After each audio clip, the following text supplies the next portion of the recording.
Sa ibang bansa na pala tumanda ang nanay mo. Oo. Nasa high school kami na Ate Ami at Kuya siya noon. Nasa elementary naman si Elise nung unang beses siyang umalis. Di ba napagtapos naman na niya kayo? Bakit hindi pa siya umuuwi? Matagal na sanang umuwi si inay, kaya lang napamahal na siya sa mga alaga niya. Kaya hindi siya basta mabitiwan ng mga amo niya. Hintayin na lang daw ni inay kapag nag-60 na siya. Di ba 60 na ang nanay mo? Oo, kaya nga uuwi na siya. Sakto naman na nakaplano na ang kasal natin. Ano naman ang sabi niya nung nalaman niyang magpapakasal ka na? Siyempre masaya siya. Nasa tamang edad na naman daw ako eh. Excited na rin akong makilala ang inay mo. Sana mabait talaga siya gaya ng kinikwento mo. Mabait si inay. Sigurado magkakasundo kayong dalawa. Nakasundo niya lahat na naging manugang niya. Ikaw pa kaya? Hindi ko lang maiwasan na kabahan sa nalalapit naming pagkikita. Normal lang ang nararamdaman mo. Pero ako na nagsasabi na wala kang magiging problema sa nanay ko. Ang pagiging maldita sa pamilya ng napangasawa kailanman hindi magdudulot ng tahimik na pagsasama. Lagi lang ito magdudulot ng away na sa huli. Pagkakasira ng pagsasama na nagsisimula pa lang. Magandang araw sa iyo, Miss Gwen, at sa mga kapwa ko taga-subaybay. Noon pang nasa ibang bansa ko, madalas na akong makinig sa mga kwento dito sa channel ninyo.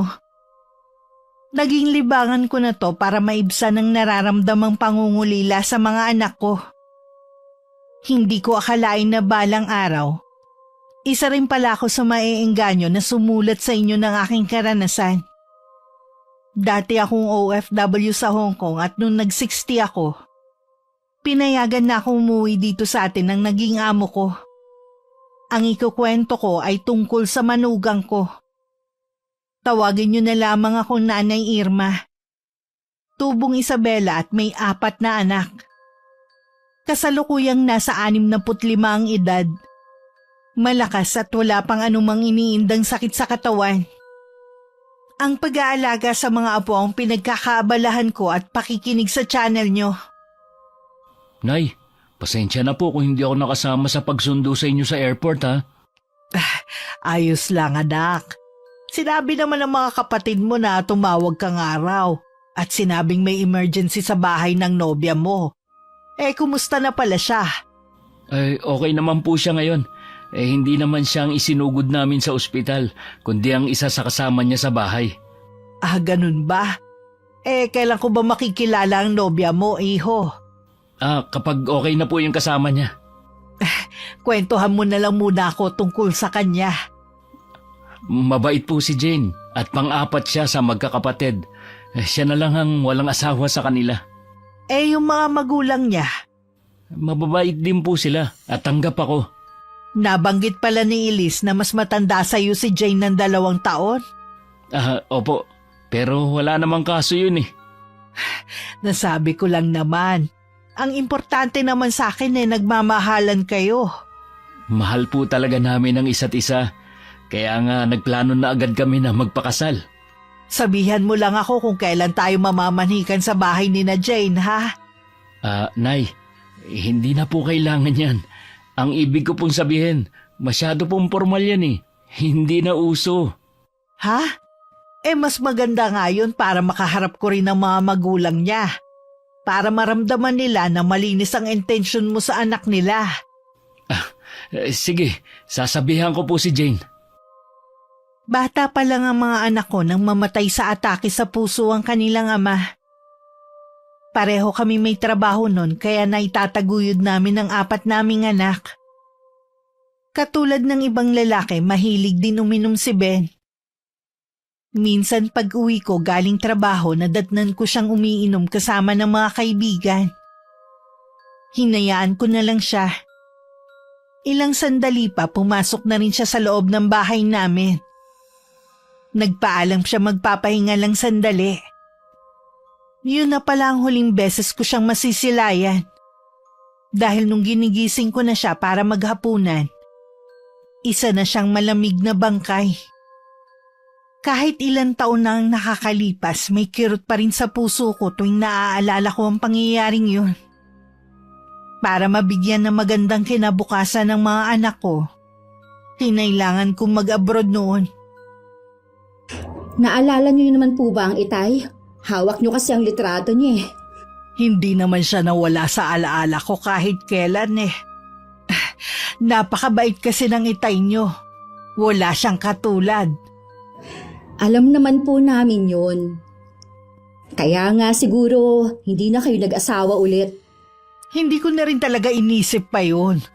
Kayo ang prioridad ko noon at hanggang ngayon. Masaya po ako, Nay. Kasi sa wakas, habang buhay na po namin kayong makakasama. Hindi lang tuwing nagbabakasyon kayo. Alam ko na malaki pa rin ang pagkukulang ko sa inyo sa kabila ng naibibigay ko ang mga pangangailangan ninyo. Ngayong nandito na ako, babawi ako sa inyo. Naiintindihan naman po namin kayo. Walang makakahigit sa sakripisyo niyo sa aming magkakapatid. Siya nga pala, Elise.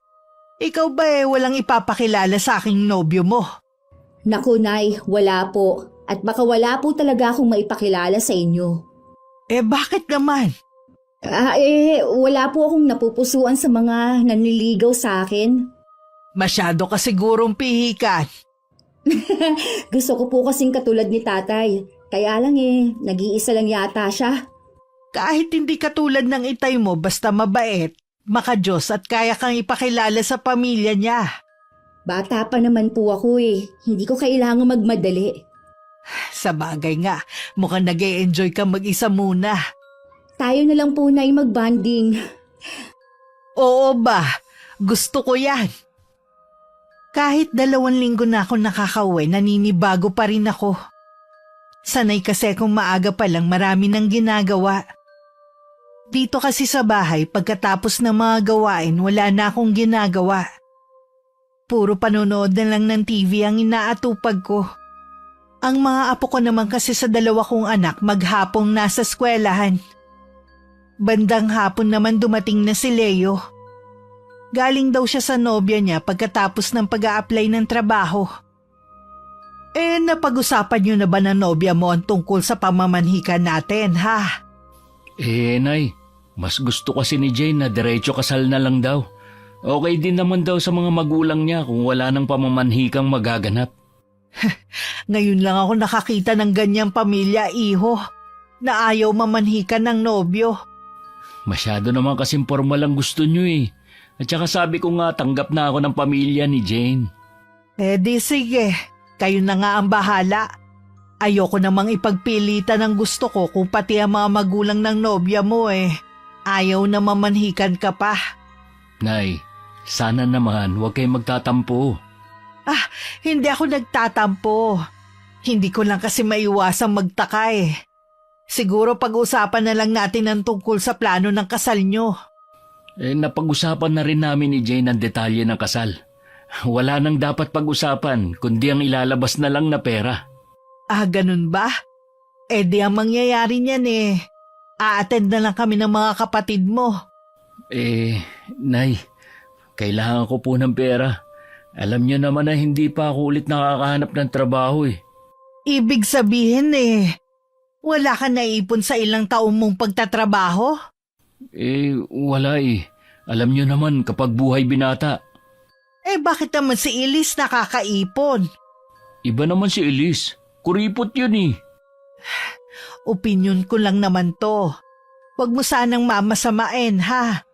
Paano kayo mag-uumpisa kung wala kang trabaho at walang ipon? Ang plano po kasi namin ay dito muna sa bahay tumira habang naghahanap ako ng trabaho.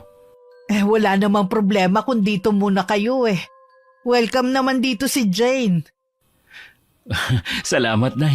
Alam ko naman na yan ang sasabihin niyo Kung wala ka pa palang perang pampakasal, baka pwedeng ipagpaliban na muna ninyo. Nay, hindi na pwede. Nakaplano na talaga yun Umaasa din kasi kami ni Jane na sasagutin niyo ang gastos sa kasal namin. Ha? Di ba Nay gusto niyo bumawi sa amin? Ito na ang pagkakataon niyo para makabawi sa akin. Kahit ito na lang ang gawin niyo para sa akin. Oo naman. Wala namang kaso sa akin kung ako ang gumastos sa kasal mo Total ikaw ang lalaki. Pero Leo, magtapat ka nga. Buntis na ba ang nobya mo kaya kayo nagmamadaling magpakasal? Hindi, Nay. Gusto lang po naming magpakasal na. Nasa tamang edad na rin po kami pareho eh. Oo nga. Kaya lang mas maigi sana kung stable na kayo pareho bago magpakasal. Napakamot na lang sa ulo ang anak ko at hindi na umimik. Umasa talaga ako na napag-ipunan nila ang planong pagpapakasal kaya hindi ako tumutol. Ang dalawa niyang kapatid hindi ako hinayaan na maglabas ng pera para sa kanilang kasal noon. Dahil napaghandaan nila kaya yun din ang inaasahan ko kay Leo. Nang kami lang ang naiwan ni Elise sa bahay, napag-usapan namin ng Kuya Leo niya at ang nobya nito. Noon ko lang napansin na parang hindi gusto ng bunso ko ang babae. May ugali ba ang nobya ng kuya mo? Hindi ko naman po siya nakakabanding kaya hindi ko siya ganun kakilala. Di ba dinadala naman siya dito ni Leo sa bahay? Hindi ba kayo nagkakausap? Oo nga po, pero madalas nagkukulong sila sa kwarto kaya hindi ko rin nakakausap si Ate Jane. Pero anong pakiramdam mo sa kanya? Gusto mo ba siya para sa kuya mo, ha? Si Kuya Leo naman po ang makikisama hindi naman tayo. Sana lang bumukod sila pagkatapos ng kasal nila. Paano yan? Nagsabi ang kuya mo na dito muna sila. Nay, huwag niyo sabihin pumayag na kayo. Sabi naman ng kuya mo kapag nakahanap na siya ng trabaho bubukod naman sila. Sina Ate Ami at Kuya Shannon bumukod agad kahit umupa muna sila Bakit hindi nila magawa? Anong ibabayad sa upa kung pareho walang trabaho? Oh, bakit sila magpapakasal kung pareho pa silang walang trabaho? Baka pati gasto sa kasal sa inyo pa pinasasagot ha? Ganun na nga. Kapal talaga ng dalawang yun. Pumayag akong gagastusan ng kasal nila pero hindi pwedeng sila ang masusunod. Pagkasyahin nila ang ibibigay kong halaga. Tama yun, Nay. Huwag niyong ubusin ang pera ninyo sa kanila, no? I-enjoy niyo ang pera niyo. Tapos na ang obligasyon ninyo sa amin. Napag-aral niyo na kami at naibigay ang mga pangangailangan namin. Hindi ko naman kayo matitiis kung sakaling kailangan niyo ang tulong ko. Alam naman po namin yun. Nag-usap nga kami ni na Ate Ami at Kuya Sean na ngayon pong wala na kayong trabaho Magbibigay kami sa inyo ng pera buwan-buwan. Sabihin mo sa kuya at ate mo, wag na kamo. Hindi ko rin tatanggapin. Sa pamilya na lang kamo nila ilaan. Hindi rin po sila papayag, kaya sa ayaw at sa gusto ninyo, tanggapin nyo na lang. Kayo talaga. Malaki na nga ang pagkukulang ko sa inyo Tapos ngayon ako pa talaga ang bibigyan ninyo. Puno naman ako ng kuryosidad na makilala na ang nobya ni Leo. Gusto ko na rin kasing makilatis itong mabuti. Kaya kinukulit ko na ang anak ko na dalhin na sa bahay. Binanggit ko rin sa kanya na limitado lang ang perang maibibigay ko sa kasal nila. Mabuti na rin yun para masabi niya kay Jane. At hindi siya umasa na bongga ang magiging kasal niya. Bakit ba nagmamadali ang nanay mo na makilala ako, ha? Natural, dahil ikakasal na tayo. At saka baka pag-uusapan na rin ang tungkol dun. Kailan ba niya ako pinapupunta? Kung pwede daw, sa Sabado na. Magluluto daw siya ng mga pagkain na iniluluto niya sa dating amo niya. Baka naman hindi masarap. Alam mo naman na maarte ang dila ko sa pagkain. Subukan mo lang. Baka magustuhan mo. Tuwing umuwi nun si Inay, lagi niya kami pinagluluto. Masarap naman. Alanganin din kasi ang araw ng Sabado Hindi ba pwede na Linggo na lang? Hindi pwede kasi ng Linggo. Nagsisimba si Inay at Elise. Iba't ibang simbahan ang pinupuntahan nila kaya gabi na sila nakakauwi. Akala mo naman kasi hindi kami magkikita ng nanay mo Hindi na naman siya aalis ng bansa. Excited na kasi yun na makilala ka. Sige na, pagbigyan mo na ang Inay. Sige na nga, baka mamaya hindi pa matuloy ang kasal natin. Oo nga pala, tungkol sa kasal natin. Sagot na daw ni nanay kaya lang maliit na halaga lang ang ibibigay niya. Magkano naman ang ibibigay ng nanay mo? 100,000 lang daw ang kaya niyang ibigay Ha? Nagbibiro ka ba? Saan lang aabutin yun? Sabi ko nga dagdagan kahit 50,000 sige daw. Kulang pa rin yun. Baka naman magbibigay ang mga kapatid mo. Wala silang sinabi na magbibigay. Nung ikasal nga sila, hindi rin ako nag-ambag kaya malabo yun. Pangarap ko ang maikasal sa simbahan. Magsuot ng wedding dress. Gumawa ka naman ng paraan. May bibigay ko naman ang gusto mo pero kailangan natin maghintay. Gusto ko na ngang ikasal dahil 30 na ako. Pwede namang civil wedding na lang eh. Sina Kuya Sean at Ate Ami nga, sa West lang dahil mas pinili nila na maging praktikal. Sila yon, igagaya mo naman ako sa kanila eh. Nagmamadali ka eh. Wala nga tayong ipon pareho. Naubos na ang pera ko sa inyo. Sinusumbatan mo ba ako ha? Hindi naman sa ganun. Kaya lang naubos na nga ang pera ko. Halos 1 taon din akong walang trabaho tapos puro tayo gastos. Kaya nga di ba ang plano, pagtapos ng kasal sa inyo tayo titira para wala tayong gagastusin. Okay naman na yung kay nanay. Ewan ko lang kay Elise. Para kasing ayaw niya sa'yo eh. Wala naman akong pakialam sa kapatid mo kung ayaw niya sa akin. Basta pumayag na ang nanay mo. Pero dapat makisama ka sa kapatid ko. Siya ang gumagastos sa bahay ngayon eh. Ano, mas malaki naman ang sahod niya kahit nung may trabaho ka pa. Dapat lang na siya yung gumastos, no? O paano? Sa Sabado ha? Susunduin na lang kita dito ng mga 10:00 ng umaga. Oo na. Sana lang wala akong biglaang lakad. Natuwa naman ako dahil makikilala ko na rin sa wakas si Jane sa Sabado. Nakaplano na rin ang mga bala kong lutuin para sa kanya. Sinabihan ko na rin ang 2 kong anak na sa bahay na magtanghalian. Magdadala rin daw sila ng tig-isang putahe. Biyernes ng hapon lumabas ako para mamili na. Nagpapasama ako kay Leo pero masama daw ang pakiramdam niya. Bakit ba ang tagal yata ni Inay? Malapit nang dumilim ah. Kanina pa ba siya umalis? Hapon na siya lumabas ng bahay eh. Sabi ko nga dapat maaga pa lang umalis na siya. Dapat kasi sinamahan mo na siya. Baka naninibago yun sa pag-grocery niya. Masama nga ang pakiramdam ko. Hindi halata sa'yo. Kanina ka pa puro cellphone dyan habang kumakain. Kung nag-aalala ka kay Inay, di sundan mo siya. Kita mo ang kararating ko lang galing trabaho at hindi ko rin alam kung saan siya nag-grocery. Di tigilan mo ng pag-aalala mo dyan. Kanina ka pa Baka nakakalimutan mo. Kaya namimili si Inay para sa nobya mo na darating bukas. Pasalamat ka nga, pinaghahandaan kayo ni Inay. Wala na kayong gastos, hindi mo pa siya matulungan. Huwag mo nga ako masumbat-sumbatan ha. Si Inay nga walang sinasabi. Ikaw naman ang dami mong kuda. Paano kasi? Mula nang makilala mong girlfriend mo, nag-iba na ang ugali mo. Paano nag-iba? Kita mo? Kahit ikaw, hindi na napapansin ang biglang pagbabago dyan sa pag-uugali mo. Akala mo lang yun, pero hindi ako nagbabago. Talaga? Bakit hindi ka na naghanap ng trabaho? Mas gusto mong laging nakadikit sa babaeng yon? Ano magagawa ko kung hindi ako matanggap sa mga ina-applyan ko? Ang sabihin mo, simula nang maging kayo ng girlfriend mo, tinamad ka na. Pati pagpapakasal, pinasasagot mo kay Inay? Wala na ba talaga kayong kahihiyan, ha? Huwag mong sabihin na naiinggit ka sa akin. Bakit naman ako maiinggit sa'yo, ha? Kung sakali man na ikakasal ako, hindi ko ipasasagot kay Inay. Tumahimik ka na lang. Pumayag na naman si Inay, kaya wala ka na magagawa. Tingnan natin kung anong sasabihin ni Ate Ami at Kuya Sean kapag nalaman nila to. Binabalaan kita, Elise. Wag na wag mong ipapahiya si Jane bukas, ha?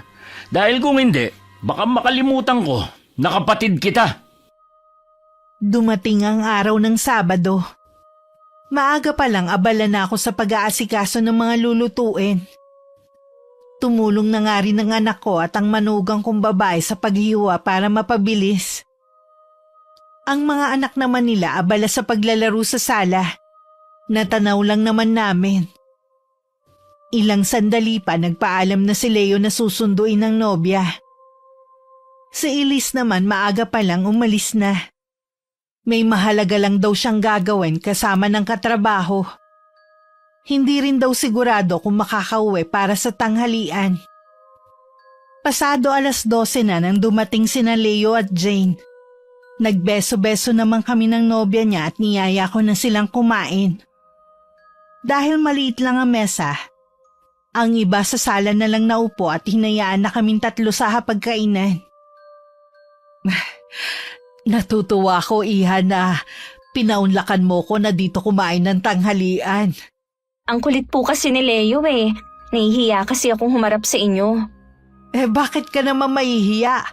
Malapit na kayong ikasal ni Leo. Ituring mo na akong pangalawa mong ina. Salamat po, Nay. Tama pala si Leo, no? Ang bait ninyo. Sabi ko naman sa'yo, makakasundo mo ang nanay eh. Kumain ka pa, Iha. Tikman mo lahat ng niluto ko. Dinamihan ko na rin para makapagdala ka sa inyo. Sana naman makilala ko mga magulang mo. Medyo abala po kasi sila ngayon eh. Kaya baka matagalan pa bago nyo sila makilala. Ano bang pinagkakaabalahan ng mga magulang mo? Nag-aalaga po sila ng mga anak ng mga kapatid ko. Ganun ba? Pero sana maisingit na nila na makilala ko sila ng personal. Huwag po kayong mag-alala. Makikilala nyo rin sila bago kami ikasal. Tungkol nga pala sa kasal ninyo. Pasensya na kayo kung yun lang ang nakalaan na budget, ha? Wala na po ba talagang ilalaki pa yun? Baka kasi kulangin. Plano ko po kasi nasa simbahan ikasal. Dalaga naman ako. Hindi naman siguro masama kung pangarap kong maikasal sa simbahan. Kasya naman yun, Iha, kung sa simbahan nyo balak magpakasal. Yun nga lang simple lang talaga. Yun nga lang po, hindi magiging bongga katulad ng kasal ng mga kakilala ko. Alam mo, Iha, ang dalawa kong anak sa West lang ikinasal. Ang importante naman kasi, ang panghabang buhay na pagsasama. Nagbabakasakali lang naman po ako kung mapagbibigyan nyo kami. Kung gusto nyo pala ng bonggang kasal, dapat noon pa lang nag-ipon na kayo. Yung mga anak ng kakilala ko, hindi na sila umaasa sa mga magulang nila. Iba naman po sila. Hindi nyo kailangan na ikumpara kami sa kanila. Baka akala mo, Iha, marami akong pera. Dahil matagal ako nagtrabaho sa abroad. Ang tanging yaman na masasabi ko, yun na pagtapos ko ang mga anak ko at naipagawa ang bahay na ito. Wala akong malaking baon na dala. Plano pa nga ng 3 kong anak, bigyan ako buwan-buwan ng panggastos Naiintindihan ko naman po kayo. Kung wala talaga, hindi naman ako mamimilit. Salamat naman, Iha, at nauunawaan mo ko. Nang matapos ang tanghalian, niyaya ko muna sa sala si Jane at marami akong tinanong sa kanya. Napansin ko lang na hindi siya mapakali at halata ang pag-iwas niya sa mga tanong ko. Hindi ko tuloy maiwasang pagdudahan siya. Ilang sandali pa nagpaalam na si Leo na ihahatid na ang nobya. Baka raw kasi hinahanap na sa kanila. Napansin ko na hindi niyo masyadong kinakausap si Jane. Pinapakihirapan naman po namin siya na maayos Sapat na po yun. Oo nga, Nay. Siya nga, hindi man lang kami binate kahit noon Para kaming hangin na dinadaan-daanan lang noon. May ugali pala ang babaeng yun. Opo, Nay. Sila yun naman po ang makikisama sa kanya hindi naman kami. Nay, sana naman po huwag kayong pumayag na dito sila titira. Kung hindi ko sila papayagan na dumito, saan naman sila titira? Hayaan niyo na po sila sa pamilya ng babae makipisan. Ayoko sanang sabihin to sa inyo, Nay. Iba na ang ugali ni Leo. Totoo yan, Nay. Ayaw lang namin na magkaroon kayo ng problema. Siguro kailangan kong kausapin ng masinsinan ng kapatid nyo. Baka nga hindi makakabuti sa kanya ang babaeng yun. Sa uli, pagsisihan niya ang pagpapakasal. Isa pa, Nay, pare-pareho kami ng nararamdaman. Mabigat ang dugo namin sa babaeng yun. Mahirap pong baliwalain ang ganitong kutob. Ang totoo niyan ganun din ang pakiramdam ko kay Jane. Para bang meron pa siyang tinatagong ugali. Naisip ko na tama naman ang mga anak ko. Hindi pwedeng baliwalain na lang namin ang kutob na nararamdaman namin. Baka babala rin kasi yun para pigilan namin ang planong kasal ng dalawa. Labis tuloy ang pag-aalala ko ngayon kumpara nung nasa abroad pa ako. Samantala, hindi muna umuwi sina Leo at Jane. Dumaan muna sila sa park kung saan sila madalas tumambay. Ayaw din kasi nilang may makarinig sa pag-uusap nila. Sabi ko sa'yo mabait si Inay, di ba? Oo, mabait nga. Kumpara sa mga kapatid mo. Huwag mo na lang silang pansinin. Hindi naman sila ang pakikisamahan mo Kaya lang hindi ko nagustuhan ng ideya na tinitipid ng nanay mo ang kasal natin. Kasya naman na yun. Siguro bonggahan na lang natin ang suot mong wedding dress. Tapos sa mga bisita simple lang ang damit nila. Malalapit na kamag-anak at kaibigan lang ang imbitahan natin. Alam mong malaking pamilya kami. Gusto kong imbitahin yung mga kamag-anak na hinamak ang pagkatao ko. Yung mga taong akala hindi ko na mararanasan na ikasal sa simbahan. Kalimutan mo na kasi sila. Ang importante naman, magkakasama na tayo habang buhay. Mahalaga din naman sa akin yan. Pero importante rin sa akin na maipamukha sa mga kamag-anak namin ang ginawa nila sa akin. Ayoko naman pilitin si Inay. Baka mamaya umurong pa yun. Hindi ko pa naman hawak ang pera. Baka mga kapatid mo pwede silang mag-ambag. Kilala ko ang mga yun. Hindi sila magbibigay sa akin. Ang dadamot naman pala nila. Mga professional pa naman sila, hindi naman maaasahan. Si Nanay lang ang maaasahan natin. Talaga bang walang pera ang nanay mo? Para kasi hindi lang kapanipaniwala Tagal na kaya sa ibang bansa. Ayaw niya lang siguro na maubos ang pera niya. Siyempre nga naman, wala na siyang trabaho dito. Aanhin pa ba niya ang pera kung wala na naman siyang pagkakagastosan? Mahirap din naman kasi kung mauubusan siya. Paano kung magkasakit siya bigla? Hindi naman siguro siya pababayaan ng mga kapatid mo. Wala na akong magagawa kung yun lang ang kaya niyang ibigay. Ayoko na mamilit pa. Kainis naman. Minsan na nga lang ako ikakasal, hindi pa bongga. Ayaw mo naman kasi maghintay para makaipon pa tayo. Kung maghihintay pa tayo, baka lalo na akong hindi maikasal. Di pagkasyahin na lang natin. Huwag mo nang imbitahan yung mga kamag-anak na nagmamaliit sa'yo noon. Baka masira lang ang kasal natin. Naghintay ako sa pag-uwi ni Leo. Pero maghahating gabi na hindi pa siya umuwi. Kinabukasan naman napasukan ko siya sa kwarto niya na natutulog pa. Plano ko na sa pag-uwi na lang namin siya kausapin. Sa malapit lang naman kami magsisimba ni Elise. Bahala ko rin kasing dalawin ang puntod ng nanay ko. Siya kasi ang pinag-iwanan ko nun sa mga anak ko. Nasa huling taon na sa kolehiyo si Elise nung mamatay ito sa edad na 71. Nalulungkot din ako dahil hindi ko man lang siya nakita at nayakap bago siya na maalam. Pagkatapos mag-alay ng dasal, umuwi na rin kami ni Elise. Pumapatak na rin kasi ang ulan. Pagdating namin, nasa sala lang si Leo habang hawak ang cellphone. Anong oras ka na nakauwi kagabi? 2:00 na po ng madaling araw. Hinihintay nga kita kagabi dahil gusto kitang makausap Tungkol po saan? Kanino pa ba sa inyo ni Jane? Sigurado ka na ba sa kanya, iho? Oo naman ay. Nagmamahalan kami ni Jane at kasal na lang po ang kulang sa pagsasama namin. Iba kasi ang kutob ko sa kanya kung talagang mahal ka niya, dapat marunong siyang makisama. Marunong naman po siya makisama. Maayos naman po ang pakikiharap niya sa inyo. Ang mabuti pa, iho. Pag-isipan mo muna yung plano mong pagpapakasal sa kanya. Iba talaga ang kutob ko kay Jane Alam ko na may tinatago siyang ugali. Nay naman, hindi po pwede na hindi ituloy ang kasal namin. Marami na nakakaalam. Hindi naman sa hindi itutuloy pero maghintay pa kayo kahit 1 taon.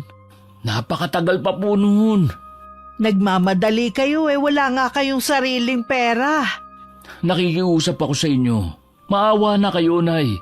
Kailangan matuloy ang kasal namin. Ano bang meron sa babaeng yun at patay na patay ka? Mahal ko po si Jane. Hindi ko po kayang mawala siya sa buhay ko. Kung talagang mahal ka niya, maghihintay siya. Hindi yun siya pa ang atat na makasal kayo. Maawa kayo, Nay. Huwag niyo namang gawin sa akin to. Pasensya na, iho, pero buo na ang pasya ko na hindi ibigay sa inyo ang pera. Kung hindi kayo sang-ayon, di kayo mismo ang gumastos sa kasal nyo. Parang natalo sa sugal ang naging itsura ni Leo. Laylay ang balikat at nangingilid pa ang luha sa mga mata. Umiwas na lang ako ng tingin para hindi ako makaramdam ng awa. Sa tagal na hindi ko sila nakasama, hindi ko nalubusang kilala ang pag-uugali nila. Hindi ko akalain na ang pilyong anak ko noon, papailalim lang sa isang babae. Hindi rin sumabay sa hapunan si Leo kaya pinuntahan na siya ni Elise sa silid niya. Ano ba ang problema? Bakit hindi ka sumabay sa amin kumain? Wala akong gana eh. Hanggat maaari sana ang gusto ni Inay, sama-sama tayong kumain para makabawi siya sa mga panahon na hindi natin siya nakasama. Sa wala akong gana, ano magagawa ko? Kaya ka ba nagkakaganyan dahil hindi ka pinayagan ng Inay na magpakasal? Siguro merong sinabi sina Kuya siya at Ate Ami, kaya biglang nagbago ang isip ng inay. Tama lang ang naging desisyon ni Inay, no? Hindi tama na ang daming hiling ng babaeng yun, wala naman kayong sariling pera. Bakit ba kasi kayo nakikialam sa akin, ha? Noong nagpakasal sina Kuya at Ate, wala naman silang narinig sa akin na pagtutol Matitino at mababait ang napangasawa nila. Kita mo nga marunong makisama. Hindi katulad ng girlfriend mo na halata naman sa galaw ng mga mata na merong itinatago. Hindi naman kayo makikisama kay Jane kundi ako. Balak mo nga siyang itira dito di pakikisamahan pa rin namin. Si Jane ang buhay ko. Hindi ako papayag na hindi matuloy ang kasal namin. Di tuloy nyo. Pero huwag kayong umasa na gagastosan namin ang kasal nyo, no? At hindi rin kayo pwedeng makitira dito. Kayo masasama ang ugali at hindi si Jane. Porke wala lang tinapos yung tao, akala nyo kung sino na kayo? Alam mo na hindi kami tumitingin sa katayuan ng isang tao. Meron lang sa kanya na hindi namin maipaliwanag. Alam ko, balang araw, ilalabas din niya ang tunay niyang ugali. Sana lang, hindi pa huli ang lahat. Ilang araw na akong iniiwasan ni Leo. Kapag nasa bahay siya, lagi siya nagkukulong sa kwarto. Sa hapon naman umaalis siya at tulog na kami ng kapatid niya kapag dumarating. Sabi ni Elise, hayaan ko na lang daw. Pero hindi naman ako mapalagay. Baka kasi kung ano ang gawin niya. Wala tayong magagawa kundi maghintay. Hindi pwede. Nasabi ko na sa mga kamag-anak namin na ikakasal na ako. Baka kapag pinatagal pa natin, iisipin lang nila na nangangarap lang ako ng gising. Gusto mo bang lalo nila akong pagtawanan, ha? Anong gagawin ko kung nagmamatigas nga si Inay? Kahit kailan talaga napakahina mo. Ikaw naman kasi, pinamalita mo na agad sa mga kamag-anak mo. Sana sinabi mo na lang kapag ilang araw na lang kasal na natin, para sigurado. Huwag mo na nga akong sisihin. Sakit na nga ang ulo ko Pwede naman tayong magpakasal pero yung kaya lang ng budget natin. Yun nga lang, hindi tayo mag-iimbita ng mga bisita kahit kamag-anak. Hindi ako papayag na hindi maikasal sa simbahan. Ay, bahala ka na nga mag-isip kung paano matutuloy ang plano mo. Pagod na ako Ano ba kasi ang inaayawan sa akin ng nanay mo at nagbago ang isip niya? Hindi ko alam. Basta nasulsulan siya ng mga kapatid ko. Kahit kailan talaga kontrabida yung mga kapatid mo sa buhay natin Kaya nga May naisip akong paraan para mapapayag ang nanay mo. Ito ang sabihin mo sa kanya kaya kailangan na natin magpakasal. Para hindi mainip sa bahay, bumili ako ng mga halaman na itatanim ko sa mga pasong nabili ko. Tirik na ang araw ng mga sandaling yun. Tagaktak na rin ang pawis ko pero desidido akong tapusin ang paglilipat ng mga halaman sa paso. Balak ko kasing bumili ulit bukas ng iba't ibang halaman. Nay. O Leo, ikaw pala. May kailangan ka ba? May gusto po sana akong sabihin sa inyo. Kung tungkol pa rin sa kasal, hindi na magbabago ang isip ko. Nay, kaya gusto na namin magpakasal ni Jane kasi buntis po siya. Ayaw niya pong ipaalam sa mga magulang niya. Ano? Totoo ba yan, Leo? Opo, kaya nga hindi na kami makapaghintay. Bakit hindi mo sinabi agad? Nahihiya kasi kami ni Jane Kaya nagkalakas na ako ng loob na magsabi kasi baka mahalata na ang tiyan niya ng mga magulang niya. Tsaka napupunan na nila na lagi siyang tulog. Ayoko naman makaagrabyado ka. Siguradong hindi ito magugustuhan ng ama mo kung nabubuhay pa siya. Ibig po sabihin payag na kayo? Oo na, ihanda nyo na ang mga kakailanganin nyo. Salamat, Nay. Tatawagan ko po si Jane ngayon. Sigurado matutuwa yun. Ikinasal ang dalawa sa simbahan. Kahit minadali ang kasal, maganda pa rin naman ang kinalabasan. Ako at mga anak ko lang ang dumalo dahil nasa malayong probinsya naman ang mga kamag-anak namin. Samantala, napakalaki pala ng pamilya ni na Jane. Halos nasa 50 lahat sila. Habang ikinakasal ang dalawa, bigla ako napatingin sa kanang bahagi ng simbahan na malapit sa exit. Naagaw kasi ng pansin ko ang isang babaeng nakabistidang itim. Kahit malayo, nakita kong umiiyak siya. Nang mapansin siguro na nakatingin ako, bigla na lang siya nagmamadaling umalis. Mula nun, hindi na siya maalis sa isip ko. Ayos lang po ba kayo? Kanina pa kasi kayo tahimik sa simbahan eh. Oo naman. May nakita kasi kong babae sa simbahan. Umiiyak siya. Nang makita niya akong nakatingin sa kanya, bigla siyang umalis. Baka naman po napadaan lang sa simbahan tapos nagdadasal. Nagkataon lang siguro na kasal ng dalawa. Siguro nga hindi niya alam na may ginaganap na kasal. Ang laki po pala ng pamilya ni Ate Jane, no? Oo nga, nagulat nga rin ako eh. Kanina na sa reception, napansin niyo ba yung dalagitan na laging nakadikit kay Ate Jane? Oo, hindi ba yun ang bunso niyang kapatid? Kamukha niya kasi eh. Ang alam ko po kasi, lalaki ang bunso nila at matanda lang ako ng ilang taon. Baka pamangkin niya yun. Ewan ko lang po kung nagkamali lang ako ng dinig ha, pero narinig ko kasing tinawag siyang mama. Sa dami ng mga tao kanina, malamang nagkamali ka lang ng dinig. Siguro nga po. O paano Nay? Papasok na ako sa kwarto ko ha. Bumalik naman sa isip ko ang babaeng nakita ko kanina sa simbahan. Ang luhaan nitong mukha na puno ng paghihinagpis. Napansin ko rin maganda yun higit sa manugang ko. Samantala, hindi pa rin masaya si Jane. Kahit kasi naibigay ko sa kanya ang kasal na hinihingi, hindi naman ang honeymoon na gusto niya. Dapat nga maging masaya ka eh. Natupad din ang gusto mong kasal. Hindi nga makapaniwala mga kamag-anak niyo na ganun ang kasal natin. Paano ako magiging masaya? Pagkatapos ng kasal, dito lang tayo sa bahay namin. Akala ko ba doon tayo sa inyo? Di ba pinaliwanag ko na sa'yo? Alam mo naman na napakarami namin dito.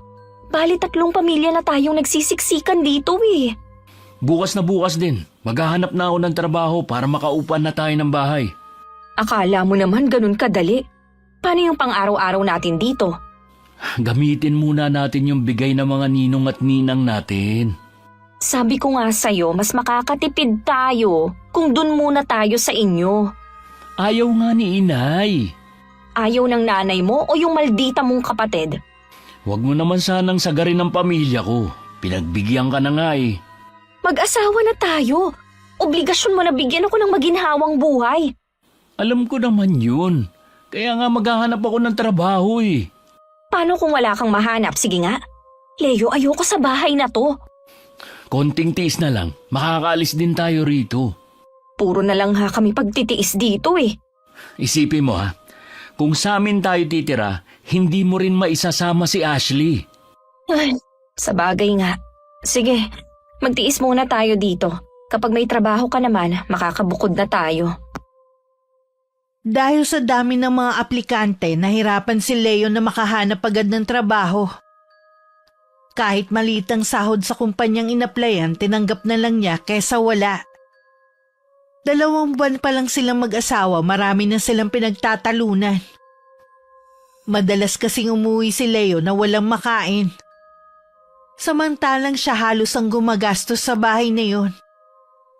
Kaya naman napilitan na silang lumapit sa amin. Naawa naman ako nang makita ko ang itsura niya na payat at nangangalumata. Pero may kondisyon ng pagpayag ko na pagtira nila sa bahay. Mag-iipon lang sila para makabukod.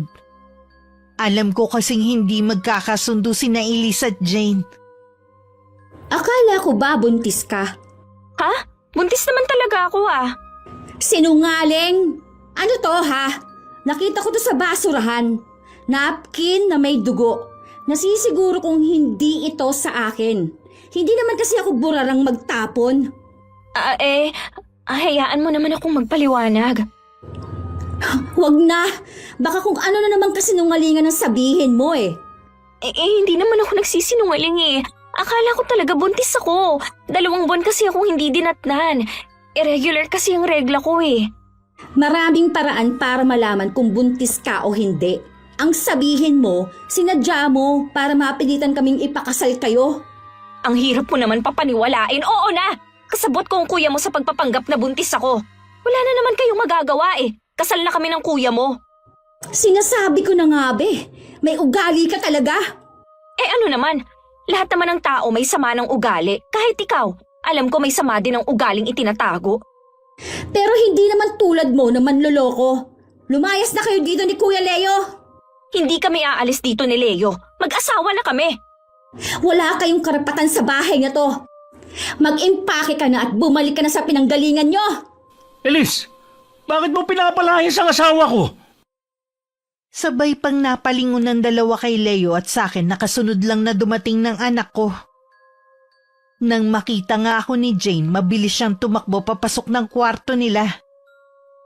Lumapit naman sa amin si Elise at agad na nagsumbong sa nalaman. Kita naman ang pamumutla ni Leo at hindi makatingin sa akin. Paano mo nagawang lokohin kami, Leo? Patawarin niyo po ako, Nay. Sa akin kayo magalit. Huwag na kay Jane. Wala naman siyang kasalanan eh. Ako nagkumbinsi sa kanya na magpanggap na buntis. Hindi ako makapaniwalang kaya mo tong gawin. Patawarin niyo ako, Nay. Desperado na talaga ako eh. Paano pa kita pagkakatiwalaan kung sinira mo ng tiwala namin sa'yo? Intindihin niyo naman. Nagmamahal lang ako. Ngayong may lamat na ang samahan natin. Sa tingin ko hindi na kayo pwedeng tumira rito. Nay, patawarin niyo na kami. Huwag niyo naman kaming paalisin dito. Wala na kaming pupuntahan eh. Imbis na kasi umamin at magpakumbaba si Jane, inaway pa ang kapatid mo. Kilala niyo naman si Elise. May ugali din siyang hindi maganda kaya pinatulan siya ng asawa ko. Huwag mo nang sisihin ang kapatid mo. Hindi aabot sa ganito kung hindi kayo nagsinungaling. Sinabi ko naman po yung dahilan ko eh. Hindi pa rin katanggap-tanggap ang dahilan mo. Nagmahal din naman ako at ang mga kapatid mo pero kahit kailan hindi nila nagawa manloko. Nakikiusap ako. Huwag niyo muna kaming paalisin ngayon. Wala pa kaming naiipon. Sige, bibigyan ko pa kayo ng isa pang pagkakataon. Kapag nakapag-ipon na kayo, umalis na kayo ng asawa mo sa bahay na to. Sinamahan naman ni Leo ang asawa para humingi ng tawad sa akin. Pero pakiramdam ko hindi naman taus-puso ang paghingi ni Jane ng tawad. Tinanggap ko na lang para matapos na ang usapan. Tuloy pa rin naman ang ginagawa namin ni Elise na pagbisita sa iba't ibang simbahan. Nang araw na yon medyo malayo ang pinuntahan namin. Kaya malalim na ang gabi nang makauwi kami. Tulog na ang mga kasama namin sa bahay. Kinabukasan nagising ako sa tili ni Elise. Nagulat kasi siya sa paglabas ng isang dalagita sa banyo namin. Oy, bakit hindi ka makasagot? Ano ang ginagawa ng batang yun sa bahay natin? Sinundo kasi namin kahapon si Ashley sa kanila. Nagpapunta ka dito nang hindi man lang nagpapaalam sa amin ni Inay? Muntik na akong atakihin kanina nang lumabas siya sa banyo ah. Pasensya na. Hindi ko naman alam na maaga siyang babangon eh. Sino nga pala maghahatid sa kanya pa uwi? Kasi dito muna si Ashley. Nagpatira ka na lang dito na hindi man lang nagsasabi sa amin? Wala ka na ba talagang respeto sa amin ha, kuya? Kahit man lang sana sa nanay natin. Magtapat ka nga, sino ang batang yan? Bakit kailangan mo siyang patirahin dito? Nay, anak po siya ni Jane sa pagkadalaga. Ayaw kasing malayo ng bata sa kanya eh. Sabi ko na nga, be. Hindi ako nagkamali ng dinig sa tinawag ng batang yun sa asawa mo. Mag-ina nga talaga sila. Hanggang kailan ba matatapos ang kasinungalingan yung dalawa? Ano pa tinatago nyo? Sabihin mo na ngayon para isang bagsakan na lang. Wala na po, Nay. Wala na kaming tinatago. Ano bang nagustuhan mo dyan sa asawa mo, ha? Hindi na nga kagandahan, may anak pa. Ang kapal pa ng mukha na mag-demand na simbahan dapat kayo ikasal dahil dalaga siya. Eh yun pala, may dalagitan ng anak. Huwag mo ang iniinsulto ang asawa ko, ha? Mahal ko siya. Yun ang importante. Oy, bakit? Totoo naman ah. Mas maganda pang dati mong girlfriend at mabait pa. Hindi katulad ng asawa mo. Kita mo, nagtatago lagi sa kwarto kapag may gulo. Hindi marunong humarap. Nahihiya lang siya dahil dyan sa bunganga mong mala-armalite. Ha, nahiya pa siya sa lagay na yan, ha? Dinala na nga niya dito sa pamamahay natin ang anak niya sa pagkadalaga. Tumigil ka na nga. Daig mo pa si inay eh. May karapatan akong magalit dahil akong gumagastos dito sa bahay. At kayo, ni isang kusing, walang inilalabas. May usapan na kami ng inay. Naiipunin ko na lang ang sahod ko para makabukod na kami. Eh sana nga makaipon ka. Mukha pa namang maluho yung asawa mo. Tingnan nyo nga kung gaano kabastos yang si Elise. Kayo ang bastos ng asawa mo. Hindi mo na ako ginalang. Hindi ko na to palalampasin pa. Maghanap na kayo ng ibang malilipatan. Hindi na tayo pwedeng magsama-sama sa bahay na to. Mabigat din sa akin ang desisyon ko pero sumusobra na sila. Lalong bumigat ang loob ko kay Jane nang hindi man lang siya humingi ng tawad sa akin. Umiiwas lang siya tuwing magkakasalubong kami sa loob ng bahay. Kahit ang anak niya hindi marunong rumespeto. Lagi rin silang umaalis na mag-ina at sumasabay na lang sa pag-uwi ni Leo. Akala ko naghahanap na sila ng malilipatan. Minsan narinig ko na naman ang pagtatalo nila ng anak ko. Maaga kasi akong nakauwi galing palengke.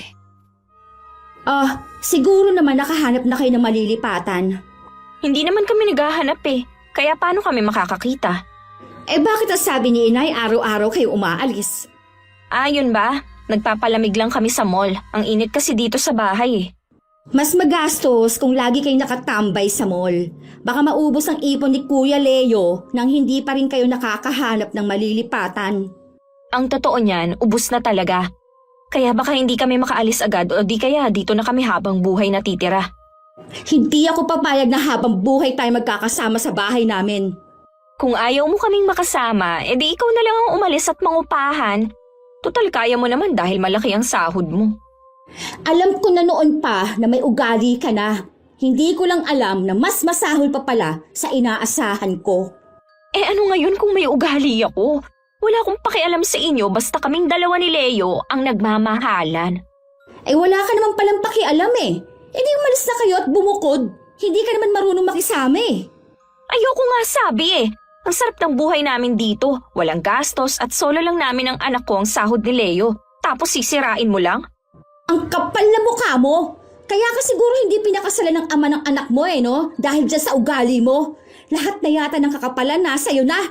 Wala akong pakialam kung ano man ang ibato mo sa akin. Basta ako, pinakasalan sa simbahan. Ang mga kapatid mo, hindi naranasan na ikasal sa simbahan. Malamang, hindi mo rin yun mararanasan kahit kailan. Ang yabang mo naman. Kaya lang naman pumayag si inay na ipakasal kayo sa simbahan dahil akala niya dalaga ka. Eh niloko mo rin kami na buntis ka eh. Kahit ano pang dahilan, ang mahalaga naman kasal na kami. Ngayon lang ako nakatagpo ng walang kasing kapal ang pagmumukha na katulad mo. Paulit-ulit kong tanong sa sarili ko, ano kaya nagustuhan sa'yo ni Kuya, no? Wala naman kasing maganda sa'yo eh kahit ugali. Kala mo naman ikagandahan ka? Tibo ka naman. Anong sinabi mo? Bago pa mauwi sa sabunutan ng pag-aaway ng dalawa, lumapit na ako. Sabay pa silang napatingin sa akin. Inilapag ko lang ang mga pinamili ko at sinabihan si Jane na gusto ko siyang makausap. Inutusan ko na lang si Elise na ayusin ang mga pinamalengke ko. Ayoko muna siyang makisali sa usapan namin ng manugang ko. Talaga bang wala ka ng respeto sa pamamahay namin, ha? Yung anak niyo po ang nag-umpisa. Narinig ko lahat ng mga pinag-usapan niyo. Anong sinasabi mo na wala kayong balak na bumukod? Si Leo na lang po ang kausapin ninyo sa bagay na yan. Kakausapin ko talaga siya. Nakikitira lang kayo dito ng anak mo kahit hindi siya marunong rumespeto sa amin dito. Parang hindi kami nakikita. Hindi man lang marunong mag-alok kapag kumakain. Ano? Hindi mo ba tinuturuan ng magandang asal ang anak mo? Nahihiya lang po siya sa inyo kaya tahimik. Pero hindi ka nahiya na dalhin dito ang anak mo. Alam ko po na masama ang tingin niyo sa akin. Pero sana naman tignan niyo rin kung anong pagkatao ng anak niyo. Ano naman ang tungkol kay Elise? Hindi niyo ba alam na nakikipag-date yan sa kapwa babae? Nakakadiri. Akala mo kung sinong malinis? Subukan mo ulit insultuhin ang anak ko. Ako mismo ang magpapalaya sa inyo rito. Nagsasabi naman ako ng totoo. Tomboy ang anak ninyo. Matagal ko nang alam yan. Alam niyo po? Oh, bakit nagulat ka? Nanay niya ako. Kaya natural lang na alam ko. Sabi po kasi ni Leo, posible na hindi niyo alam. Ako pa ba ang hindi makakaalam? Nasa abroad pa lang ako, alam ko na yan. Kaya subukan mo ulit na insultuhin ang pagkatao ng anak ko. Mananagot ka sa akin. Pasensya na po, Nay. Hindi na mauulit. Maghapon na hindi lumabas ng kwarto si Jane at anak niya. Umiiwas naman sa akin si Elise. Alam kong nahihiya siya sa akin. Binigyan ko muna siya ng oras para makapag-isip. Hindi ko naman talaga alaman tungkol sa pagkatao niya.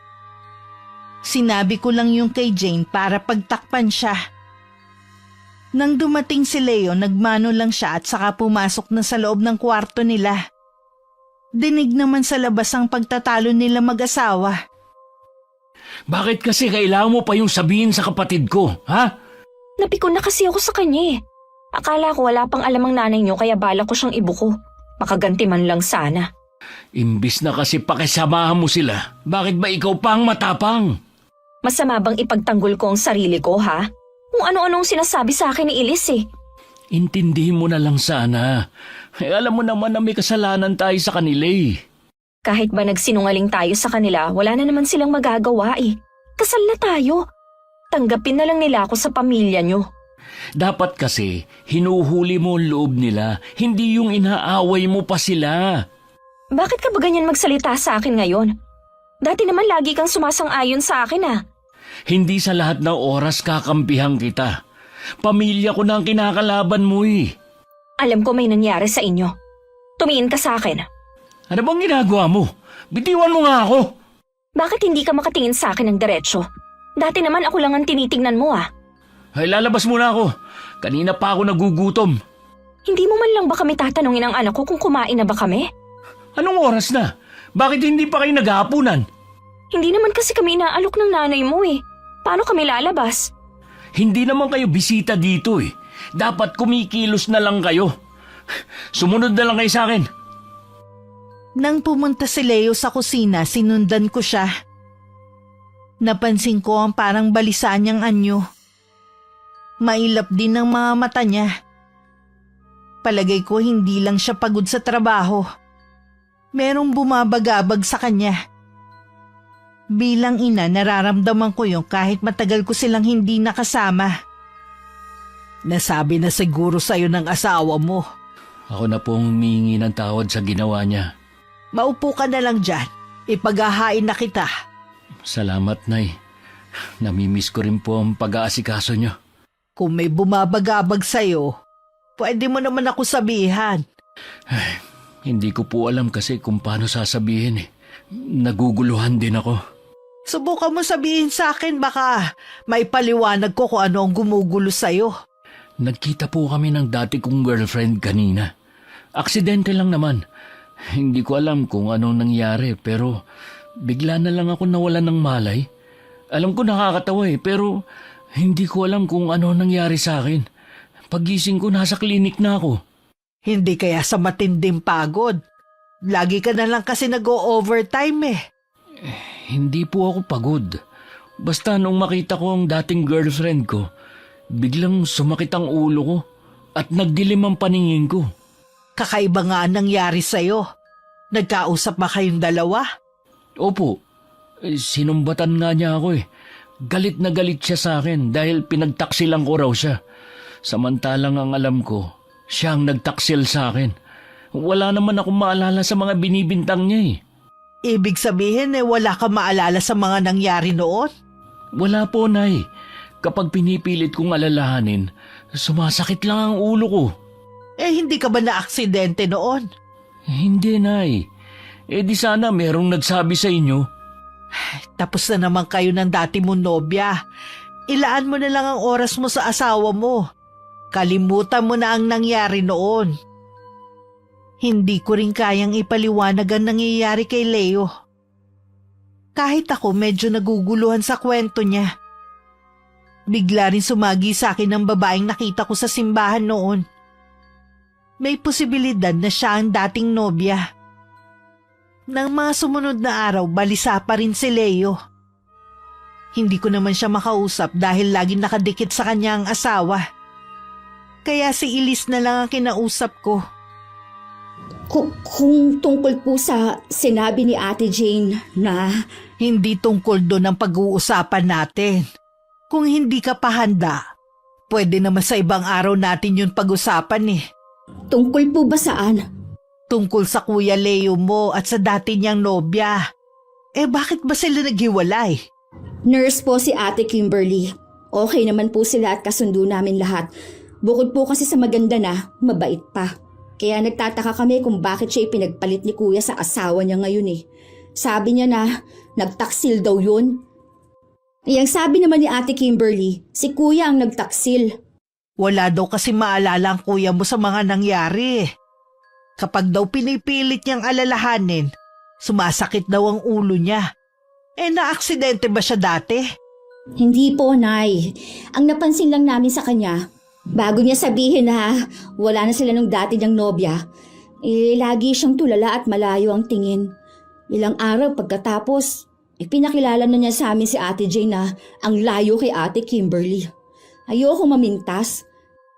Pero kung makikita niyo lang ang dating girlfriend ni Kuya, mukha talagang artista. Baka nga siya ang nakita kong babae sa simbahan noon na umiiyak. Nandun siya para saksihan ng pagpapakasal ng kapatid mo. Naisip ko nga rin na baka nga siya rin yung nakita ninyo. Meron pa nga akong naisip. Naging biruan na namin to ni na Kuya Sean at Ate Ami. Baka po daw ginayuma si Kuya Leo ng asawa. Posible nga yang iniisip mo. Kung basta na lang siya na in love kay Jay nang walang dahilan, maaaring ginamitan siya ng orasyon para mabaling sa kanya ang pag-ibig ng kuya mo. Ano pong gagawin natin, Nay? Kailangan makawala si Kuya sa gayuma ng asawa niya. Magtatanong tayo sa isang manggagamot para malaman ng totoo. Dahil sa hinala namin, lalong bumigat ang dugo ni Elise kay Jane. Kinausap din niya ang dating nobya ni Leo. Napag-alaman nga namin na basta na lang daw naging malamig ang pakikitungo sa kanya ng anak ko. Kahit nga raw ang dalaga naguguluhan sa inasal nito noon. Nagdadalawang isip tuloy ako kung paaalisin ko pa sila sa bahay ko. Hindi ko rin mapagsabihan si Elise na hayaan na lang ang hipag. Tuwing naghaharap kasi sila, lagi na lang sila nagtatalo. Kumusta na kayo ng syota mong babae? Mabuti ayos lang sa kumpanyang pinapasukan mo na may karelasyon kang kapwa mo babae at katrabaho pa. Alam mo, wala kang pakialam sa amin. May pakialam ako kasi kapag hindi mo inayos ang pakikiharap mo sa akin, isusumbong kita sa boss nyo. Tingnan ko lang kung hindi ka masira o mawala ng trabaho. Talaga bang wala ka ng kahihiyan, ha? Nandito ka sa pamamahay namin. Ako ang nagpapalamon sa inyong mag-ina. Ako pa ang pagbabantaan mo. Ang hiling ko lang naman sa'yo, maayos na pakitunguhan mo kaming mag-ina. Mahirap bang gawin yon? Oo, lalo na sa isang tulad mo. Ang layo talaga ng ugali mo kay Ate Kimberly. Yun, maganda na. Mabait pa. Hindi pa siya manloloko na tulad mo. Sana siya na lang talagang pinakasalan ni Kuya Leo at hindi ikaw. Huwag mo nga akong kinukumpar sa babaeng yon. Wala ngang nagawa ang ganda niya. Sa huli, ako pa rin ang pinakasalan ni Leo. Siguro kasi may ginawa kang kababalaghan kaya nabaling sa'yo ang pagmamahal ni Kuya Leo. Sadyang mas mahal lang talaga ako ni Leo kesa sa babaeng yon. Kaya ako ang pinakasalan niya. Itong tandaan mo ha, hindi lahat ng pinakakasalan mahal. Ang iba, nadadaan lang sa gayuma. Ano bang gayuma ang sinasabi mo dyan? Bigla ko lang kasi naisip na baka ginayuma mo lang si Kuya Leo. Hindi naman totoo ang gayuma eh. Para ka namang tao sa unang panahon, naniniwala pa sa mga ganyan. Malalaman din natin ang totoo. Siya nga pala, pinuntahan ni Inay ang bahay ninyo. Gusto niya kasing makausap ang mga magulang mo Hanggang ngayon kasi, wala pa kaming alam masyado sa pagkatao mo. Sana ako na lang ang tinanong ninyo. Bakit kailangan pang puntahan ni Inay ang mga magulang ko? Naku, hindi ka na namin tatanungin. Baka mamaya kasi, puro kasinungalingan na naman ang sasabihin mo sa amin. Mga wala talaga kayong kwentang tao. Pagbabayaran ninyo to, lalo ka na! Ikaw ang magbabayad ng malaki. Pagsisisihan mo na ipinagsiksikan mong sarili mo kay Kuya Leo at dito ka sa bahay namin. Oras na malaman namin ginayuma mo lang ang kapatid ko, ako mismo ang kakaladkad sa inyong mag-ina. Palabas sa bahay na to! Hindi ko ginayuma si Leo. Nagmamahalan lang kami. Marami ako natuklasan sa pagkatao ni Jane na makausap ko ang kanyang mga magulang at kapatid na kapisan pa sa bahay. Galit din pala ang mga kapatid ng manugang ko sa kanya dahil sa ugali nito. Sabi nga ng ate niya sa kanilang magkakapatid, ito daw ang kakaiba ang pag-uugali. Kahit anong buti daw ang gawin dito, hindi marunong magpasalamat. Nagulat pa ako nang sabihin ng isa pang kapatid na malas lang daw ni Leo at ang kapatid nila ang napangasawa. Sa tingin ko naman hindi naman nila sinisiraan ng manugang ko. Sinagot lang nila ang mga tanong ko. Nagkausap na ba kayo ulit ni Ate Kimberly? Oo, pero bakit ganun? Tuwing nag-uusap kami, biglang sumasakit ang ulo ko. Baka nga tama ang hinala namin ni Nanay. Ginayuma ka lang ng asawa mo. Si Ate Kimberly pa rin ang totoong mahal mo. Si Jane na ang mahal ko. Huwag mo sanang guluhin ang isip ko. Gusto nga kitang tulungan Alam ko na hindi mo gustong sitwasyon mo ngayon. Hayaan mo na lang kami ni Jane. Pakisabi rin kay Kimberly na tigilan niya na ako. Huwag siyang basta na lang sumusulpot kung saan. Ayaw mo ba talagang tulungan ang sarili mo, ha? Hindi mo naman totoong mahal yang si Jane Ginayuma ka lang niya, kuya. Tumigil ka na nga sa kakasabi na ginayuma ako ni Jane. Hindi totoong gayuma na yan. Ay, mabuti pa magpahinga ka na lang. Mukhang pagod ka na Alam ko, nagalit ka sa asawa ko dahil sa ginawa niyang pagsisinungaling. Pero kasal na kami. Wala na kayong magagawa kundi tanggapin siya. Dahil abala ako sa paghahanap ng solusyon kung paano matutulungan ang anak kong si Leo, madalas na wala ako sa bahay. Hindi ko alam na lumalala na pala ang hidwaan sa pagitan ni Elise at ng manugang ko. Isang hapon pag-uwi ko nadatnan ko silang nagsasabunutan. Mabilis ko silang nilapitan at pinaghiwalay. Ano ba nangyayari dito? Bakit nag-aaway na naman kayo? Kakalipuhin kong babaeng yan! Napakawalang hiya! Nay, siyang unang sumugod sa akin. Kumakain lang kami ng anak ko. Nakipaghiwalay sa akin si Agnes dahil sa kanya. Tinatakot niya na ikakalat ang mga litrato namin sa trabaho. Gusto niya ako mapahamak. Hindi ka ba talaga nag-iisip, ha, Jane? Si Elise ang gumagastos sa bahay na to. Tapos gusto mo siyang matanggal sa trabaho? Hindi naman po yun ang intensyon ko. Sinungaling! Alam mong bawal ang relasyon namin kaya tinatakot mo si Agnes para iwan ako. Ang sama mo! Alam mong bawal pala, bakit nakikipagrelasyon ka pa? Wala ka ng pakialam!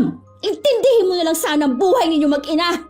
Ikaw rin naman nakikialam sa buhay naming mag-asawa. May pakialam ako dahil nagmamalasakit ako kay Kuya Leo. Ikaw, ano ang motibo mo sa pakikialam, ha? Ang mabuti pa, Jane, mag-impake na kayong mag-ina. At umalis na kayo sa bahay na to. Pasusunurin ko na lang sa inyo si Leo. Pero Nay, wala po kaming ibang mapupuntahan. Nakausap ko na ang mga magulang mo. Sinabi kong ibabalik kita sa kanila. Hindi na namin kaya ang ugali mo. Ang mga magulang mo kaya kanilang pagtiisan. Hindi ko kayang makita na unti-unti mong sinisira ang pamilya namin. Nay, kung ano man po ang nagawa ko, patawarin niyo na ako. Ayokong umalis dito. Hindi mo ba narinig ang sinabi ng inay, ha? Umalis na kayo dito. Maawa naman kayo sa amin ng anak ko. Dapat kasi naging mabuti ka sa amin para pakisamahan ka rin namin ng mabuti. Hihintayin na lang namin si Leo para sabay-sabay kaming umalis. Tigas din talaga ng mukha mo, no? Sa bagay nga, bagay naman sa pagbumukha mo. Elise, tama na. Hindi kita titigilan hanggat hindi ka umaalis dito. At kahit wala na kayo sa bahay na to, pagbabayarin kita sa ginawa mong pakikialam sa buhay ko. Kahit mga kapatid ko, hindi nakikialam sa akin. Bukod tanging ikaw lang ang nanghimasok sa buhay ko. Habang pinagmamasdan ko si Elise habang galit na nakatunghay sa manugang ko, bigla ko naalala sa kanya si inay. Bihira lang kasing magalit yun pero matindi. Nung gabi na dumating si Leo. Nakikiusap siya sa akin na kung pwede na wag na silang paalisin. Naghahanap naman daw sila ng bahay. Bilang ina, hindi ko na naman natiis na hindi siya pagbigyan. Noon ko lang napagtanto na siya ang pinakamahina ang loob sa 4 kong anak. Hindi ko lang inakala na ang desisyon kong ito ang magtutulak kay Elise na gumawa ng isang bagay na magpapahamak sa manugang ko. Bakit kinakausap ka ng kapatid mo? Hindi ko na nagugustuhan ang ginagawa mo. Mahirap ba para sa iyong pakisamahan ng pamilya ko? Sila naman tong may problema eh. Ikaw ang may problema. Hindi ka marunong makisama. Bakit ba ganyan ka na naman sa akin? Dahil sumusobra ka na. Gulong-gulo na nga ako eh. Puro pa problema dinadatnan ko pag uwi. May problema ba sa trabaho? Wala akong problema sa trabaho. Naguguluhan lang ako sa mga sinasabi nila sa akin. Sino ba ang tinutukoy mo? Sabihin mo nga, paano ba tayo nagkaroon ng relasyon, ha? Bakit sabi ni Kimberly, inagaw mo lang ako sa kanya? Nakikita kayo ng dati mong girlfriend? Totoo ba lahat ng mga sinasabi nila sa'yo, ha? Bakit tuwing aalalahanin ko nakaraan, kumikirot ang ulo ko? Ang mabuti pa, mahiga ka na lang muna at hihilutin ko ang ulo mo. Ayoko. Mas gusto ko munang mapag-isa. Saan ka pupunta? Gabi na. Hayaan mo na muna ako. Kailangan kong mag-isip. Mula ng gabing yun, hindi na ulit umuwi si Leo. Labis na kami nag-aalala ng mga kapatid niya. Nireport na rin namin ang pagkawala niya sa mga pulis. Araw-araw kami naghahanap sa kanya pero walang makapagsabi kung nasan siya. Pinuntahan na rin namin siya sa trabaho. Pero hindi na rin daw siya pumapasok. Nasa bahay pa rin namin si Jane at ang anak niya. Larawan din sa mukha nito ang pag-aalala. Malaki na nga rin ang nabawas sa timbang nito dahil laging walang ganang kumain. Alam mo ba kung nasa ng bahay ni Kimberly? Bakit mo tinatanong? Malakas kasi ang hinala ko na magkasama sila ni Leo. Malabo yung sinasabi mo. Sa pagkakaalam ko, umuwi na ng probinsya nila si Kimberly. Saan ang probinsya nila? Sa pagkakaalam ko sa Capiz. Hindi ko lang alam kung saan doon. Taga doon pala si Kimberly. Oo, kung gusto mo siyang hanapin doon, bahala ka. Hindi ka namin pipigilan, no? Sigurado kasi ako na magkasama sila eh. Baka naman alam mo, pinagtatakpan mo lang sila. Sa inyo kasing magkakapatid, ikaw lang ang hindi nag-aalala. Akala mo lang yun. Kami ang malapit sa isa't isa ni Kuya Leo. Kung merong mas nag-aalala sa amin, ako yun. Kaya nga umpisa pa lang, gusto ko na siyang ilayo sa kapahamakan eh. Bakit ba ganyan nyo na lang ako, Ayawan? Dahil ba may anak na ako sa pagkadalaga? Hindi yun ang inayawan namin, kundi ang panloloko mo. Akala mo yata, kaya mo kaming paikutin? Patawarin mo na ako, Elise. Kung may nagawa man akong kasalanan sa'yo, Hindi na kita mapapatawad pa. Sinira mo na ang kapatid ko. Pati kami ni Agnes sinira mo rin. Hindi mo ko kilala kung paano akong magalit. Kung ako sa inyo, bumalik na kayo ng anak mo sa inyo. hindi kami aalis dito. Hihintayin ko na bumalik si Leo. Alam ko babalikan niya kami dahil mahal na mahal niya ako.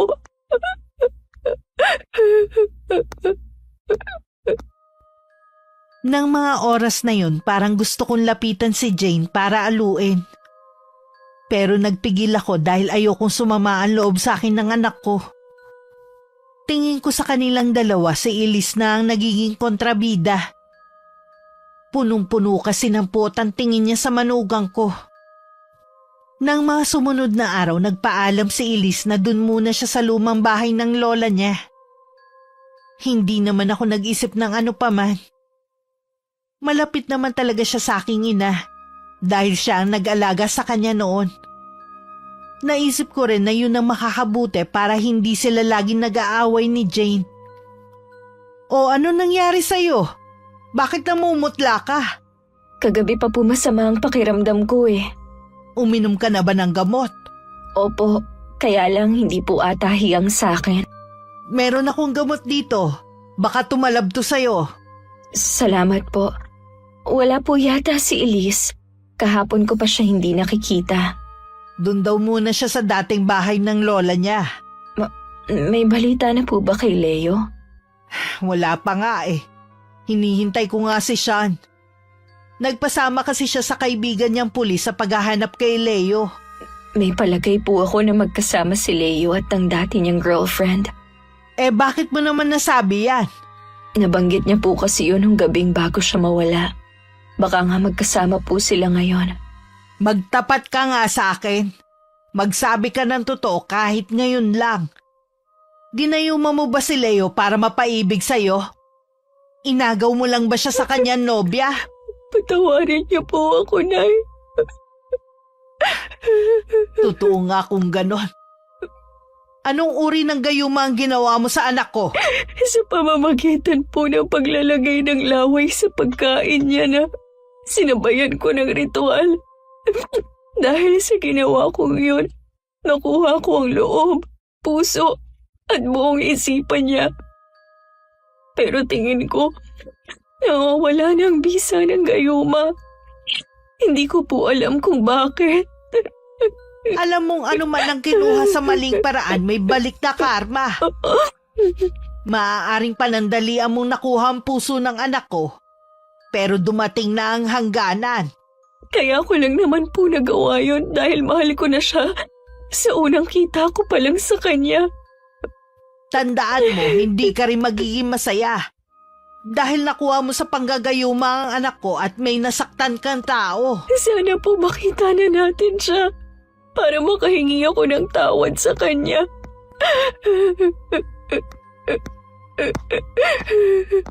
Makikita rin natin siya. Huwag lang tayong mawawalan ng pag-asa. Mukhang nagbabago na ang manugang ko. Yun nga lang habang tumatagal, nagkakaroon siya ng kakaibang sakit. Patuloy siyang nanghihina. Dinala ko na siya sa ospital at pina-check up pero ayos naman lahat ng lab test na ginawa sa kanya. Kumausap din ako ng espesyalista. Naalala ko kasi ang kaibigan ng amo ko noon hindi agad nakita ang sakit niya. Nang maglaon malala na pala hanggang sa bawian na ng buhay. Pero gaya ng mga naunang resulta, wala naman nakitang sakit sa manugang ko na labis kong pinagtataka. Mabuti naman umuwi ka na ngayon. Hindi ko po kasi kayo matiis na hindi makasama. Alam mo bang may sakit si Jane ngayon? Naaawa nga ako sa anak niya eh. Iyak ng iyak. Ayaw naman umalis sa tabi ng nanay niya. Bakit hindi niyo pa kasi siya pauwiin sa kanila? Eh mas nakakaawa sila doon. Alam mo namang hikaws din sila sa kanila. Eh paano nila maipapagamot si Jane? Eh di tayo ang gagasto sa kanya. Asawa pa rin siya ng Kuya Leo mo. Obligasyon natin siyang ipagamot. Kung ano man ang nangyayari sa kanya, karma na sa kanya yun. Patawarin mo na siya. Nagsisisi na naman siya sa ginawa niya eh. Inamin na rin niya na ginayuma nga niya ang kuya mo. Inamin niya sa inyo? Oo, ginawa lang daw niya yun dahil sa pagmamahal sa kapatid mo. Marunong din pala siyang umamin sa ginawa niya. Lahat ng tao may karapatang magsisi. At sana din matuto kang magpatawad. Gising po ba si Ate Jane? Oo, puntahan mo siya. Lagi ka nga niyan tinatanong eh. Siguro gustong humingi ng tawad sa'yo. Sinamahan ko pa si Ellie sa kwarto ng mag-ina. Pagpasok namin nakita ko ang gulat sa mukha ng anak ko dahil sa kalagayan ni Jane. Namamanas kasi ang buong katawan nito at napuno ng sugat ang balat. Hindi na rin ito makalakad dahil sa pamamaga ng mga tuhod. Niyaya ko muna ang dalagitan na lumabas para makakain din ito.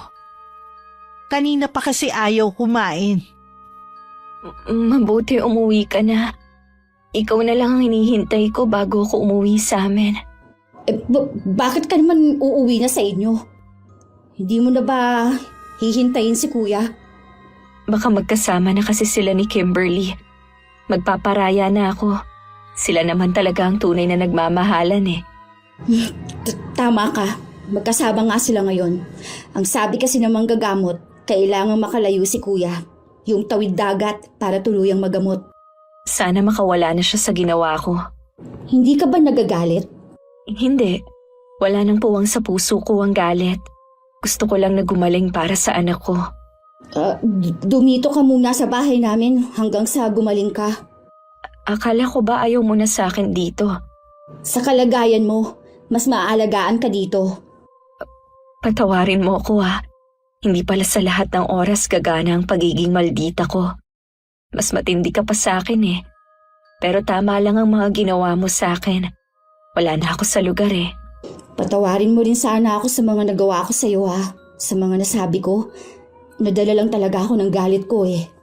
Kasalanan ko lahat. Walang dapat sisihan kundi ako.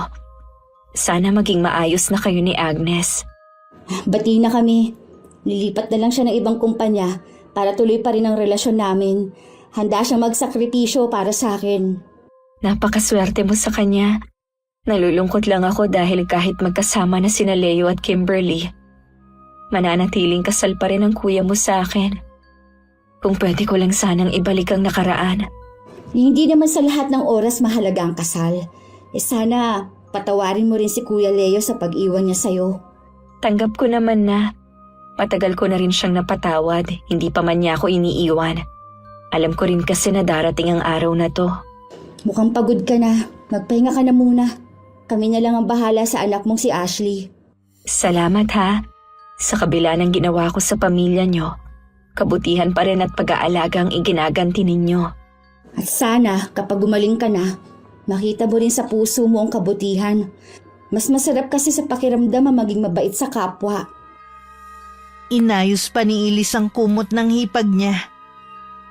Nang lumabas siya sa kwarto, nagpapahid pa siya ng luha. Iniwan ko muna sandali ang dalagitan na kumakain. Iginiya ko siya sa may labas ng bahay para makasagap ng sariwang hangin. Alam kong naaawa din siya kay Jane. Kahit ako, mabilis na naglaho ang galit na nararamdaman ko sa kanya dahil sa mga masasama niyang ginawa sa amin. Wala na akong pakialam kung maubos man ang ipon ko. Basta dadaling ko siya sa magaling na doktor para malaman ang tunay niyang sakit. Nay, hindi po doktor ang magpapagaling kay Ate Jane. Anong ibig mo sabihin? Dahil po sa kulam, kaya nagkasakit siya. Ha? Paano mo nalaman yan? Dahil ako po ang nasa likod ng nangyayari sa kanya. Diyos mio, Elise, paano ka natuto ng karunungang itim? Hindi kaya sa'yo ipinamana ni Inay ang kaalaman niya? Opo, nung nasa high school ako, aksidente ko siyang nakita na nagsasagawa ng orasyon. Mula po dun, nagkaroon na ako ng matinding obsesyon na matutunan ang ginagawa niya. Hindi ko nga tinanggap nang sabihin niya na sa akin ipapamana ang kaalaman niya eh. Tapos ikaw naman ang sumalo. Masama ang gawain na yon, anak. Galing kasi yun sa dyablo at hindi biyaya galing sa may kapal. Alam ko po, Nay. Patawarin niyo ako. Nabulag ako ng matinding galit ko eh. Akala ko gagaan ang pakiramdam ko kapag nakaganti ako kay Ate Jane.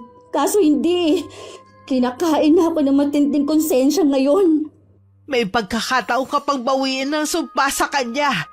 Gawin mo habang hindi pa huli ang lahat. Magbalik loob ka sa Panginoon at talikuran na ang gawain na yan. Opo, Nay. Babalik po ako sa bahay ni Lola at sisirain kong altar na ginawa ko. Magdamag kong binantayan ng manugang ko dahil sumisigaw na siya sa matinding sakit. Para daw dinudurog ang buto niya. Nasa tabi lang niya ako at hawak ang kanyang kamay. Panay din ang dasal ko na malalampasan din niya ang nangyayari sa kanya. Dinala ko na rin muna sa bahay ni Ami ang anak niya para hindi makita ang kanyang paghihirap. Bago lumiwanag, unti-unting nawawala ang mga sugat niya. Bumabalik na rin sa dati ang kanyang kulay. Salamat po, Panginoon. Natapos na rin ang paghihirap ni Jane. Ilang buwan pang tumira sa amin si Jane at ang anak niya. Tinulungan din siya ni Elise na makahanap ng trabaho. Sa ngayon, nakabukod na ang mag-ina at tahimik na namumuhay. Si Leo naman hindi pa nagpapakitang muli. Pero madalas siyang tumawag sa amin. Nagkausap na rin sila ni Jane sa cellphone at nagkapatawaran na. Walang imposible sa pagpapatawad basta buong pusong pagsisisihan ng mga nagawang kasalanan. Lagi may liwanag pagkatapos ng mahabang gabi. Gaya ng pangyayari sa buhay namin ng mga anak ko, na mas nanaig pa rin ang kabutihan at kapayapaan. Sa kabila ng masamang idinulot ng ginawa ni Jane, mas pinili namin na magpatawad at tulungan siya makapagsimula. Maraming salamat, Miss Gwen, sa pagbibigay ninyo ng pagkakataon na mabasa at marinig ng mga taga-subaybay ninyo ang kwento ng karanasan ng buhay ko. Wakas,